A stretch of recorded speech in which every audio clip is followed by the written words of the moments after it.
Hi, this is Political News in 5, and today is October 23rd, 2022.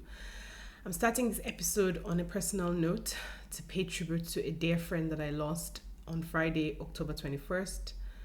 Tunde Jonathan Mark died at the age of 51. He was one of the kindest, most brilliant and analytical minds that I had the privilege to meet, and he will be missed. And as usual, I cannot help connecting the dots to my country, Nigeria, and thinking about the immense talent, human talent that we have that we never tap into and that we desperately need to move the country forward. May his soul rest in peace. Amen. Now, I'm starting with the promises to women, which we've all heard before. Now, we know we're in full campaign season when the overtures on promises to women start coming in thick and fast. A couple of weeks ago, President Buhari asked the Attorney General of the Federation and the Minister of Women Affairs to find constitutional and legal ways of leveling the playing field so that we can have more women in politics and government. And I just shook my head. Where has he been this past couple of months? Is he not aware that the National Assembly considered 5 gender bills around the constitutional amendment process and voted them down, including 2 that would have been critical to improving women's political representation: extra seats in the National Assembly and 35% affirmative action. Now, even if there was any sincerity in this request, it is impossible based on the timelines to get anything passed between now and when the 9th Assembly winds up in June.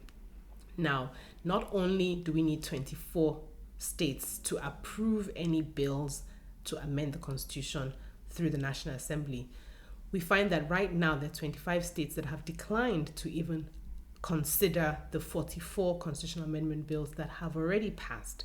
And their grouse is that they want state police and other things to be considered before they will look at the bill. So, impossible.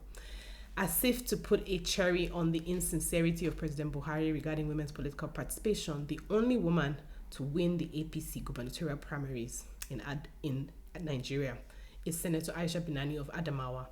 And a few weeks ago, a court disqualified her from the race on allegations made by her party members that the primaries were rigged. Now, it's very likely that this case will go on all the way to the Supreme Court, but just think about how much money and time she will spend to defend her ticket. Meanwhile, this only benefits the incumbent governor of Adamawa, who is running for a second term and who, of course, would not like to have the very popular senator battling for the seat with him. One can only wish that we had a league of women voters so that we could put our weight behind the candidates that we believe in. And hopefully one day that's something that we will see. Second thing I want to talk about briefly is the floods in Nigeria and how that's affecting campaigns.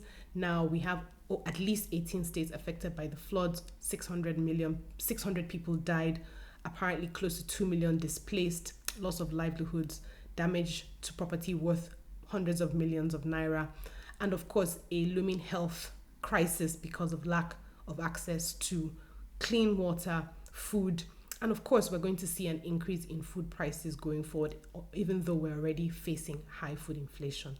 Now, I know of at least one female candidate who had suspended her campaign long ago, but Obi called for the other presidential candidates to suspend their own campaigns because of the floods. Now, I'm not sure how I feel about that, because whatever candidates do right now, whether it's visiting, whether it's taking relief material, it's still going to look like campaigning.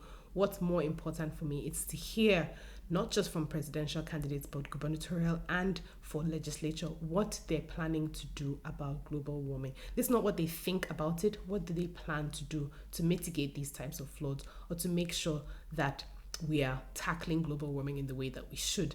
Now, the NESG is hosting a presidential debate on November 15th about Nigerian economic policies. And I think there's no way you can discuss the future of Nigeria's economic growth or productivity without having plans to tackle global warming. So this would be a good platform to assess candidates on that. Finally, the state of anti-party activities for the 2023 election seems to be off the charts. Last week, Wike was in Lagos pledging his support for Babajide Sanwo-Olu, the current governor of Lagos State, who's running for a second term, donating hundreds of millions of naira and making people wonder, what about the PDP candidate Adeniro and whether he has any support from Wike? In Edo, I understand that after the primaries, all Governor Obaseki's candidates, so to speak, lost out to Wike on the PDP list, and so they promptly migrated to Labour and are flying the Labour ticket. So it means that, for example, on election day, Wike will be PDP in Rivers, APC in Lagos, Labour maybe somewhere else, while Governor Obaseki of PDP, formerly of APC, will be supporting Labour. It's just, for me, quite a mess and amusing, and shows just how much we need political party reforms, which will only happen if enough of us start joining the parties. That's it for me this week on Political News in 5. Have a good week ahead. Stay safe. Bye.